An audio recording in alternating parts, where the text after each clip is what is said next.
Hi, and thanks for watching the Vintage Vehicle Show. I'm Evangeline Fabia, and today I'm up early for the weekly Cars and Coffee Cruise in Irvine, California. So come on, let's go check it out.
I'm here with Paul MAWN, who is the proud owner of a 1966 Chevelle.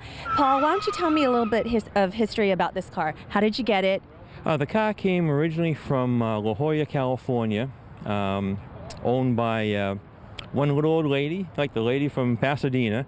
It's a 300 Deluxe model, so it's relatively rare. In 1966, they produced about 420,000 Chevelles.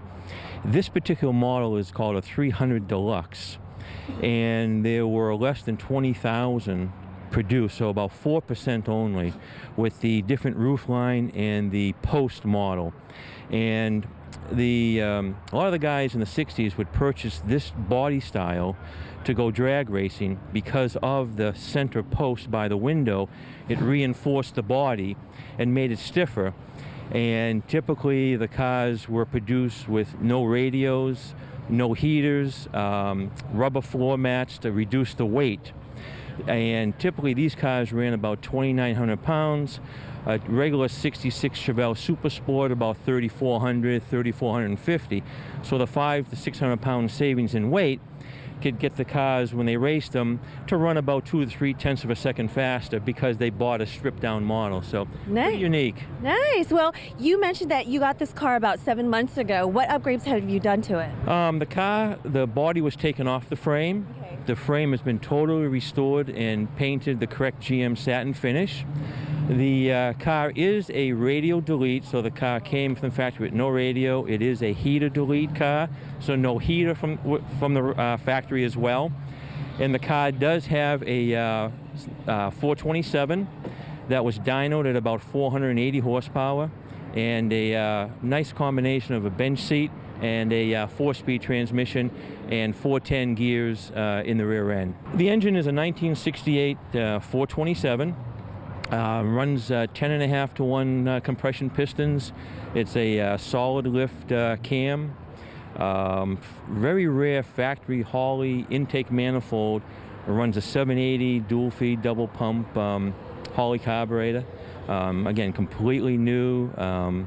4-bolt connecting rod motor setup, and there's about just over 1,000 miles in the whole car since it's been totally rebuilt. Nice. It looks really good. Why don't you tell me what is your favorite part about this car? A couple of things. One, the color. At first, I wasn't really sure about the color of the car. So what made you decide this color? Well, it's the actual factory color of the car. If you look at the VIN tag, it's a VV paint code, and the VV paint code is cameo beige. So this is the way the car came. So it really makes it look like Grandma's car. And then the addition of the steel wheels and the little dog dish hubcaps really gives it that Grandma, they call it, a little sleeper look. So people can go by, look at it, and they say, it's just a kind of a plain Chevelle, until you open the engine or you fire up the motor, and then everybody says, okay, it's not. It's more of a race car. But it looks like Grandma's car. They should be driving to the market somewhere, you know? Well, you didn't miss anything. It looks very impeccable. I love it. Thank you very much. Fun to drive. Thank you.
Standing next to me is Jesus. ASCENCIO. And he's the proud owner of 1956 Chevy. Did I get that correct? Oh, great. Why don't you tell me a little bit about this car? When did you get it? Well, I've actually had the car for about 12 years now. It's slowly been working from the way I bought it to now. I recently put a brand new engine, did the interior, and the paint job basically. Engine took a little bit of trouble because it's a 06. Corvette engine, which is fuel injected, and it has 2 computers running the whole system. So there's a lot of electronic parts, sensors, oxygen sensors, NOx, everything which an '06 Corvette has that we have to put into the engine itself. So once you get them running, they run really nice. Nice. What is your favorite part about the car? I think the interior is my favorite part of it. Me too. I love the red. Correct. And also, if you can look closely at the back, there is actually a pattern of a spider web stitched into the background there. So it just gets a little bit different from your typical hot rods out there. So Very cryptic with all the spider webs. correct. It's a little bit kind of, people call it Gothic style. So also some people call it a sleeper, because when you look at it, you don't see what engine is underneath it, and it's actually 405 horsepower underneath the hood here. So it's a nice car. Any special memories? Just working on it. When I first had it, it took a couple of years of me putting a lot of labor into it. After that, I learned my lesson, and I just had it. What lesson was that?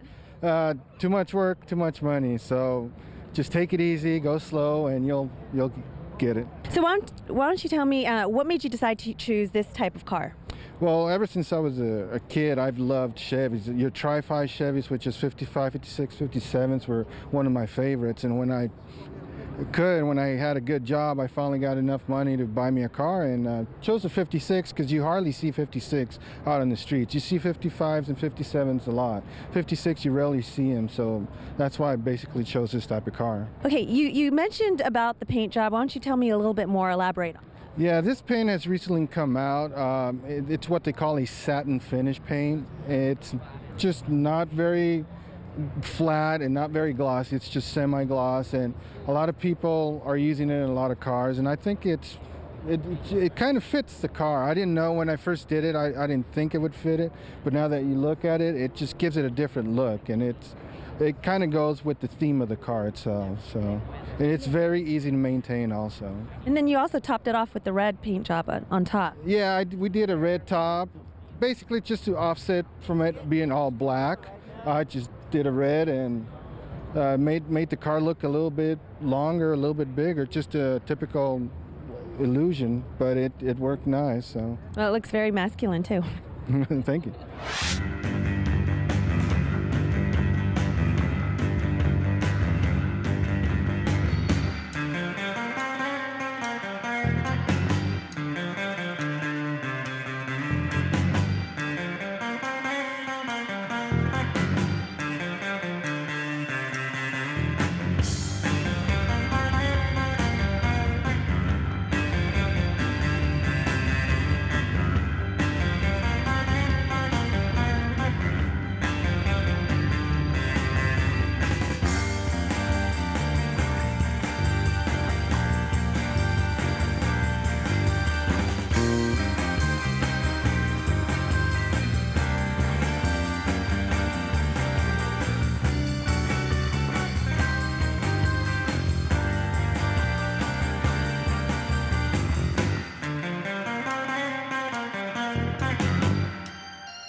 I am now joined by Bob Waterman, who is the proud owner of a 57 Chevy 210 two-door post. Now, we've gotten an amazing story here because this doesn't happen all the time. Bob, why don't you tell me about how you got your car? Well, I have the most wonderful wife in the world. She bought this car in 2002, and it was a surprise birthday gift, project car. But the fun part of the story is that in 1970, I owned a 57 210 two-door post, same colors, India ivory and turquoise, and sold it 7 years later. Couldn't afford to keep it on the road, maintain it, didn't have the time or the money, so I sold it. But then in 2002, the wife buys this car, and it took me 18 months to figure it out, but it's the same car I had in 78 when I sold it. So I got my car back after 24 years. How can you be sure it was the same exact car? Was there something on this vehicle? There were a number of things on the vehicle, starting with the chassis that was hit in the front. That was the biggest clue. And I literally got rid of the chassis, replaced everything underneath. There was a, you're gonna think this is crazy, but it's true. I had a girlfriend at the time who jumped up on the fender and then sat on the roof right over the rear view mirror. And when she put her weight on the roof, it collapsed. Made a dent? It put a butt crease in the roof. And when I took the body off the chassis and we stripped it down, a butt crease was in the roof. I had a tachometer on the dashboard. There were a number of physical pieces of evidence, but all in combination could only be one car. It was your baby that came back. My baby. This is my baby. So why don't you tell me a little bit more, some of the upgrades with this vehicle? Well, like I said, I took the body off the chassis and eliminated everything underneath. So that was the engine, transmission, rear end. It's all been replaced. Speaking about the engine, tell me what kind of engine do you have? It's a 383 stroker. It's making 450 horse, 460 foot-pounds of torque. The transmission is a 700 R4. I've got a Ford 9-inch rear end in the back. I got rid of the leaf springs, went to dual coilover shocks. The shocks are double adjustables, sway bars front and rear, traction bars. It's a Ford 9-inch rear end, so it's kind of bulletproof horsepower-wise. And the front has coilover shocks, independent suspension, front and rear, four-wheel disc brakes, front and, well, so, you know. Well, you were showing me in the back by the tire. Tell me about that. Well, that's what I was just explaining, yeah, is all of the components underneath, including the rack and pinion power steering, are all polished aluminum, chrome, or polished stainless. So if you were to flip the car upside down and look at it, it shines just as nice underneath as it does on top. Oh, nice. Yeah. So I can see my image in that underneath. You could, yes, right, that's right. What is your favorite part about the vehicle? I'm assuming it's going to be everything. There is no favorite part. It's the whole thing. I can't hardly stand to not drive it. I travel a lot in my work, and when I get home, the first thing I want to do is go drive the car.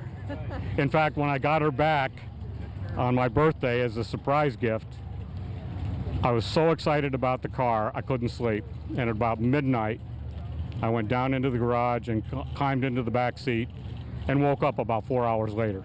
So I fell asleep in the back seat, got my car back. Nice. How many guys out there would love to get their first car back, right? I'm sure many. Oh my gosh. So. And you are the lucky.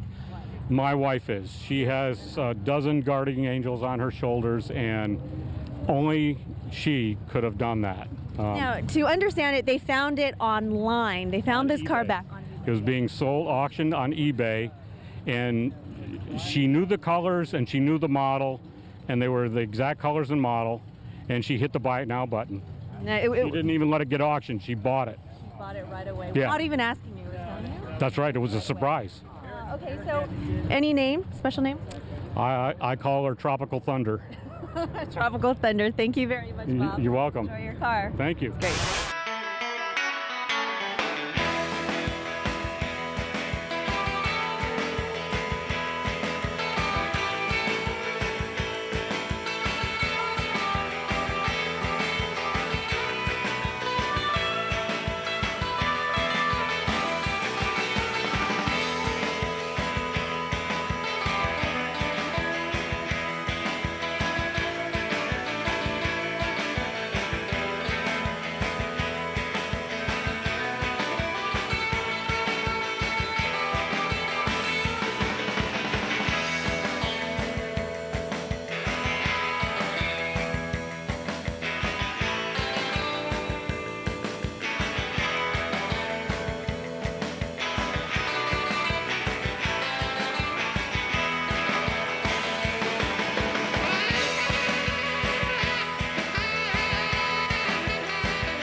with Bill Ainsworth, and you are a proud owner of?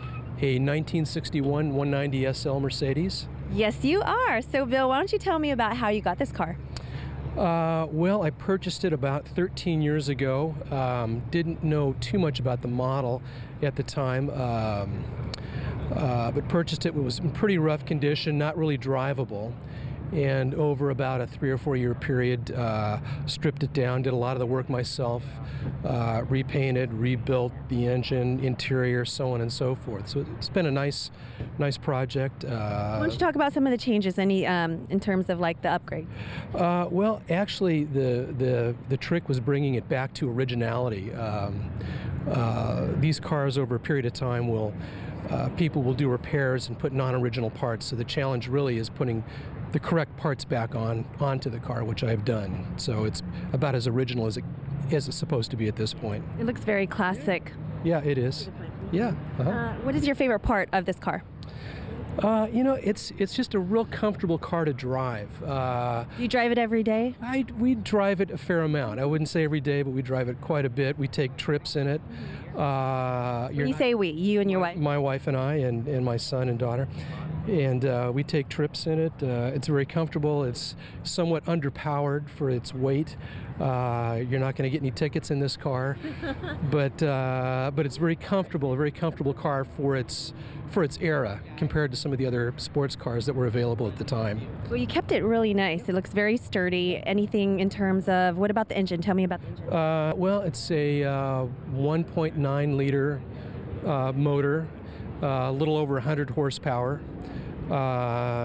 2 side draft Solex carburetors, pretty basic, real basic actually.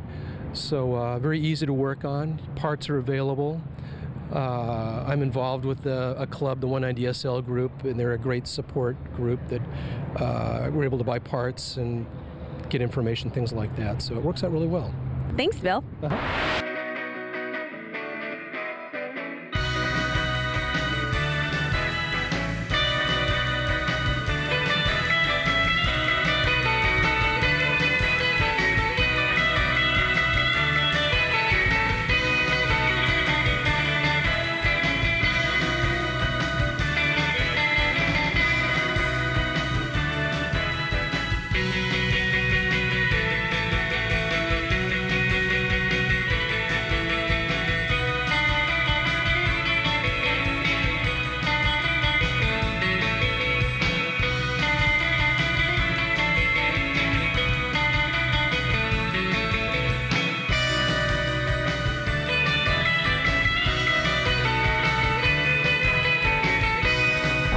Well, that's it from Irvine, California. I'm Evangeline Fabia, and we'll see you guys next time.